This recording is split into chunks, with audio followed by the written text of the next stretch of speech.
Good morning friends, আমি পুবালি। আশা করি আপনারা সবাই খুব ভালো আছেন। আমিও খুব ভালো আছি। তো আজকে গাছের কিছু স্পেশাল খাবার, মানে যেগুলো গাছের খুবই অপরিহার্য খাবার, সেরকমই কিছু খাবার যেটা আমি জৈবভাবে কিভাবে তৈরি করি এবং কিভাবে দিই, এই নিয়েই আজকে আপনাদের সাথে আলোচনা করি। চলুন দেরি না করে শুরু করা যাক। তো প্রথমেই আমি যে দুটো উপাদান নিয়ে আজকে আলোচনা করতে চাইছি, সে দুটোর মধ্যে একটা হলো পটাশিয়াম আর একটা হলো ফসফরাস। তো প্রথমে পটাশিয়ামটা সম্পর্কে বলি, মানে আমি কিভাবে ইউজ করি আমার বাগানে। তো দেখুন, পটাশিয়ামটা আমি অনেকভাবেই করি। তো প্রথম হচ্ছে, এখন তো পটাশিয়ামটা পাওয়া যায়, তো সেক্ষেত্রে আমি বায়ো পটাশটা কিনে ইউজ করছি, তবে সেটা মাসখানেক ধরে করছি আর কি। তার আগে কখনোই আমি বায়ো পটাশ করিনি, বা ওর সম্পর্কে আমার কোনো ধারণাও ছিল না। তো সেটা করছি, তো সেটা সম্পর্কে আলাদা করে বলার কিছু নেই। আর যেটা করছি সেটা হচ্ছে যে, আমি বরাবরই যেটা করি, কলার খোসা বলুন, আলুর খোসা, পেঁয়াজ রসুন এসবের খোসা, ইনফ্যাক্ট শশার খোসা, এগুলো সবই যখন যেরকম ঘরে অ্যাভেলেবেল হয় আর কি, তো সেই খোসাগুলোকে ভালো করে শুকিয়ে নিই। এবার শুকানোর ব্যাপারটাও আছে, মানে শুকাই মানে কি বলুন তো, যে কিছুটা, এক মিনিট, এই দেখুন কতগুলো বকফুল ফুটেছে, মানে এই সিজনে ফার্স্ট ফুটলো আর কি এই সাদা বকফুলটা। লালটার এখনও কুড়ি আসেনি। তো আগের বছর প্রচুর ফুটেছে, প্রচুর। মাসখানেক মাঝখানে আর কি মাস দেড়েক মতো অফ ছিল, এই যে আবার শুরু হয়ে গেল। দেখুন কি দুর্দান্ত লাগছে না ফুলগুলো। তো চলুন আবার মূল প্রসঙ্গে ফিরে যাই। তো এবার যেটা বলছি, যে ওই যে খোসাগুলোকে আমি কি করি, কিছুটা ছায়ায় রাখলাম, আবার কিছুটা রোদে দিলাম, এইভাবে আমি ওগুলোকে শুকাই। এবং ভালো করে শুকনো হয়ে গেলে তারপর ওগুলোকে ডাস্ট করে রেখে দিই। এই ডাস্টটা কী করছি, এই ডাস্টটা ধরুন কখনো যদি দরকার লাগে, যখন ফ্লাওয়ারিংয়ের সময় আসে গাছের ক্ষেত্রে, তো সেক্ষেত্রে আমি ধরুন পাশ থেকে একটু ছড়িয়ে দিলাম। আবার কোনো সময় কি করছি, যখন আমি ওই যে ম্যাজিক্যাল সয়েলটা রেডি করে রাখি, তো তার মধ্যে মিক্স করে দিই। এবার ম্যাজিক্যাল সয়েল আমি কিভাবে রেডি করি তার ভিডিও তো অলরেডি আমার চ্যানেলে পোস্ট করা আছে।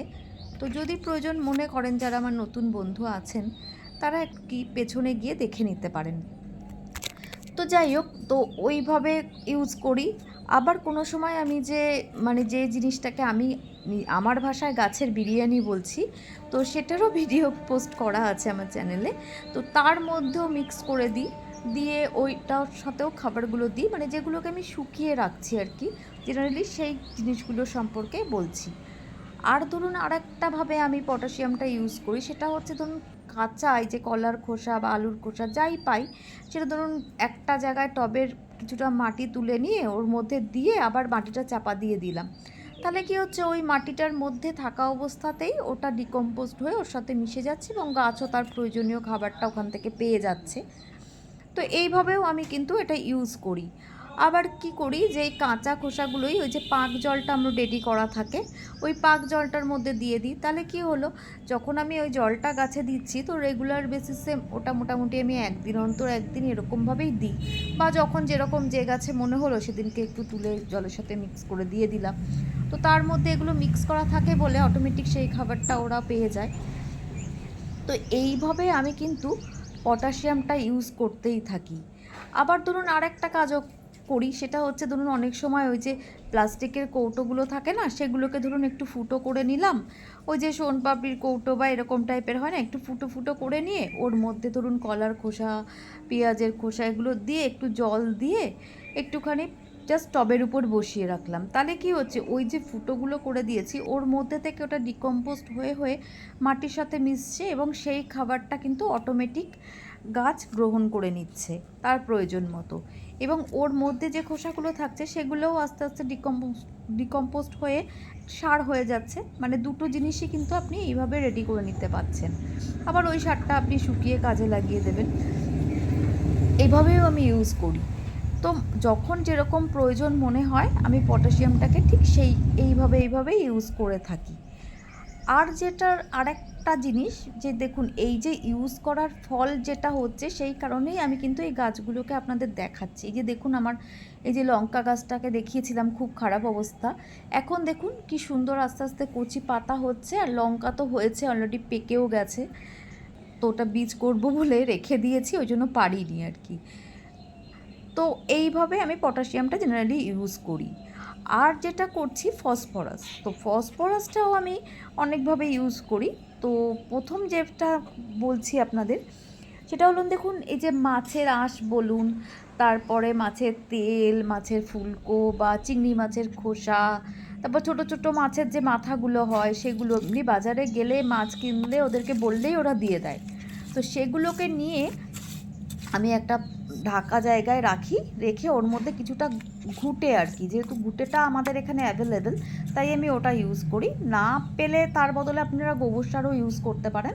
তো ওটা মিক্স করে ওর সাথে একটু জল দিয়ে দিয়ে আমি মাস তিনেক মতো ভালো করে ডিকম্পোজ করে নিই। এই যে করে আজকে দেখুন এই যে রেজাল্টটা। এইবার এই জিনিসটাকে কি করব, এই জিনিসটাকে রোদের মধ্যে বেশ কিছুদিন যাবৎ ভালো করে শুকাবো। আর এইবার একটু শুকিয়ে শুকিয়ে আসলে এর মধ্যে একটু করে হলুদ দিয়ে দেবো। হলুদ দিলে কি হচ্ছে, ফাঙ্গাস লাগার ভয়টাও থাকছে না, প্লাস জিনিসটার থেকে যে দুর্গন্ধটা বেরোয় না সেটার কাজটাও অনেকটা কমিয়ে দেয় এই হলুদটা দিলে। তো সেইভাবে দিয়ে দিয়ে এটাকে শুকিয়ে একদম রেডি করে রাখবো। এবার রেডি করে রাখলে কি হচ্ছে, এটা আপনি যখন ওই যে আমি ম্যাজিক্যাল সয়েলটা করি ওর সাথে মিশিয়েও আপনি ইউজ করতে পারছি।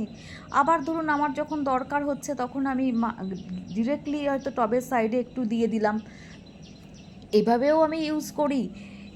তারপর যে কোনো কিছুর সাথে মিক্স করে ওই তরল সারটা করছি, তরল সারটার সাথেও দিতে পারি, যখন যেরকম মনে হয় আর কি সেরকমভাবে আমি ইউজ করি। কারণ দেখুন সব সময় কাঁচা মাছের জিনিসপত্রগুলো তো পাওয়া যায় না, পেলাম ধরুন থাকলো কাঁচা জিনিসটা, তখন আমি তরল সারটা যা করি ওই পাক জলটা ওর মধ্যে ডিরেক্ট দিয়ে দিই, দিয়ে তারপর ওটা গাছে দিই। কিন্তু অনেক সময় কী হয়, ধরুন অনেক দিন হয়তো বাজার থেকে সেরকমভাবে পাওয়া গেল না বা হচ্ছে না, সবসময় অ্যাভেলেবেল তো সব কিছু ঘরে থাকে না। তো সেক্ষেত্রে এই যে শুকনো করে রাখা থাকলো জিনিসটা, সেটা মিক্স করে নিলাম কিছুটা, দিয়ে সেটা দিয়ে গাছে দিলাম, তাহলে গাছের খাবারটা ওখান থেকে জুগিয়ে গেল। এইভাবে আমি পটাশিয়ামটা ফসফরাসটা ইউজ করি। আবার ধরুন ওই যে বললাম যে কাঁচা জিনিসগুলো যখনই মাছ আনা হয় আমার বাড়িতে, আমি বলেই রাখি, বা আমার বাড়িতে যারা পাড়ায় আসে না মাছ দিতে, ওরা যখন মাছ দেয় তারাও কিন্তু আমাকে মোটামুটি প্যাকেটে করে দিয়ে যায়।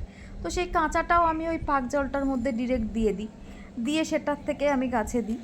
আবার আরেকটা কাজ কী করি জানেন তো, এই কাঁচাগুলোকেই আমি জলে ভিজিয়ে ভালো করে 10-12 দিন পচিয়ে নিই, নিয়ে তারপরে জলের সাথে মিক্স করে করে ধরুন 1 মগ এটা নিলাম, হয়তো 10 লিটার জল নিলাম, নিয়ে তারপর প্রত্যেকটা গাছে কিছুটা কিছুটা করে দিয়ে দিলাম। এই রকমভাবেও করি, মানে এই একটাই জিনিস নানা রকম প্রসেসে আমি গাছকে দিতে থাকি। এবং দেখুন এই যে তার রেজাল্ট আপনাদের চোখের সামনে, এই যে বেল ফুল অলরেডি ফুটতে শুরু করলো আজ থেকে, 2টো আজকে ফুটেছে। আর তারপর তো দেখছেন কুড়িতে কুড়িতে ভরে গেছে গাছটা। আর সত্যি সকালে এসছি তো এত ভোরবেলা, এত হাওয়া দিচ্ছে আর গন্ধে না পুরো ভরে যাচ্ছে ছাদটা। আর দেখুন পাশে এই কারি পাতার ফুলগুলোও কিন্তু দুর্দান্ত লাগছে। অ্যাকচুয়ালি কী বলুন তো, এই যে মানে জৈবভাবে গাছ করলে এটা একটা চূড়ান্ত ভালো ফল পাওয়া যায়, আর নিশ্চিন্তভাবে আপনি দিতে পারবেন না। পরিমাণ কম বেশি হলে কোনো রকম টেনশনের কারণ নেই যে একটু বেশি হয়ে গেছে গাছের হয়তো কোনো ক্ষতি হয়ে যাবে, না সেটা তো হয় না। তো আর তারপরে এরকম সুন্দর রেজাল্ট দেখুন, কি সুন্দর মানে চকচক করছে গাছগুলো। এর কারণ একদম ওটাই যে জৈব খাবার খেয়ে কিন্তু গাছও খুব খুশি থাকে। এবং আপনারাও বা আমরা যারা ছাদে বাগানটা করছি তাদেরও কিন্তু খরচটা অনেকই কমে যায়। তো যাই হোক, আজকের মতো ভিডিওটা এখানেই শেষ করছি। যদি আপনাদের ভালো লেগে থাকে তাহলে অনেক অনেক ভালোবাসা দিয়ে পাশে থাকবেন, আর একটু লাইক আর শেয়ার করে দেবেন। আর যারা আমার নতুন বন্ধু আছো বা আছেন তাদেরও যদি ভালো লাগে তাহলে সাবস্ক্রাইব করে চ্যানেলটা বেল আইকনটা প্রেস করে দিও। তো খুব তাড়াতাড়ি আবার একটা নতুন ভিডিও নিয়ে দেখা হচ্ছে। আজকের মতো এইটুকুই, টাটা।